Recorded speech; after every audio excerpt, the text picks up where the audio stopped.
Uranium One is the name of a South Africa-based mining company. Back in 2007, it merged with Eurasia Energy, based in Canada. And in 2010, the mining arm of the Russian nuclear agency, Rosatom, bought controlling interest in the company. Among other places, that mining company had operations in Wyoming that amounted to what the Nuclear Regulatory Commission, or the NRC, said was at the time about 20% of uranium production capacity in the U.S. Today, the NRC says it's about 10%. Now, here's the accusation.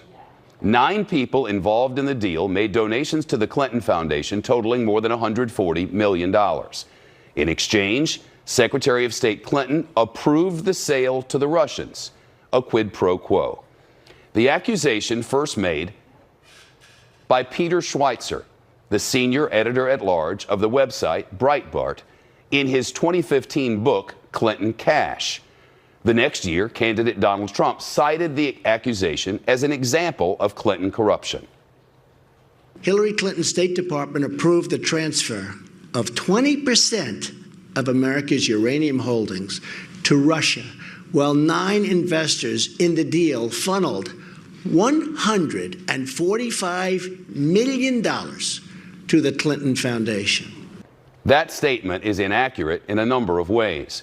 First, the Clinton State Department had no power to veto or approve that transaction.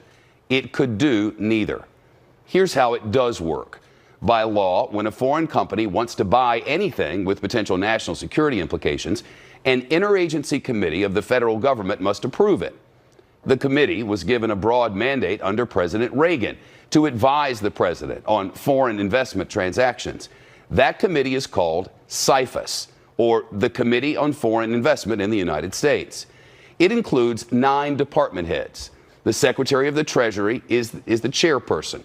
The rest are the heads of the Departments of Justice, Homeland Security, Commerce, Defense, State, and Energy, plus the Office of the U.S. Trade Representative and the Office of Science and Technology Policy. That's CIFIS. The 9 department heads all approved the sale of Uranium One. It was unanimous, not a Hillary Clinton approval. We don't know definitively whether Secretary Clinton participated at all directly. The then Secretary of State, I should say Assistant Secretary of State Jose Fernando, represented state on CIFIS. He says she did not, reporting that the Secretary never intervened. Further, neither Secretary Clinton nor the committee as a whole could stop any deal of this kind. The committee members evaluate a sale of anything potentially related to national security. By law, if one member objects, the president, and only the president, can veto such a transaction. No committee member of the 9 objected. Federal approvals were also needed. The Nuclear Regulatory Commission approved the sale on November the 24th of 2010, and in doing so stipulated that no uranium produced may be exported. So where does the uranium go? Well, the Energy Information Administration, or EIA, reports that unless special permission is granted by the Department of Energy or other governmental agencies, Uranium One sells the uranium that it mines in the United States to civilian power reactors in the United States. But operators of those reactors have many other sources for their uranium. Last year, 89% of uranium used by power plants in the U.S. came from foreign producers, according to the EIA. Regarding the donations to the Clinton Foundation, again, the accusation is that Hillary Clinton's State Department approved the transfer of 20% of Americans' uranium holdings to Russia, while 9 investors in the deal funneled $145 million to the Clinton Foundation. Here, the timing is inaccurate. Most of those donations were from one man, Frank Guestra, the founder of the company in Canada. He gave $131 million to the Clinton Foundation. But Guestra says he sold his stake in the company back in 2007.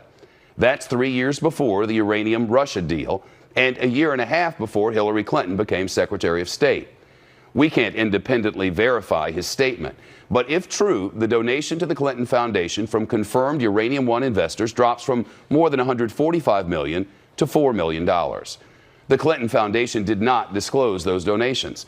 After a New York Times story exposed them, the foundation reported it made mistakes, saying it had disclosed donations from a Canadian charity, but did not specify the names of the donors to that charity who had associations with the uranium company.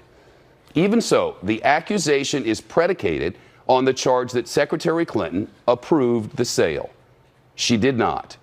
A committee of 9 evaluated the sale. The president approved the sale. The Nuclear Regulatory Commission and others had to offer permits, and none of the uranium was exported for use by the U.S. to Russia. That is Uranium One.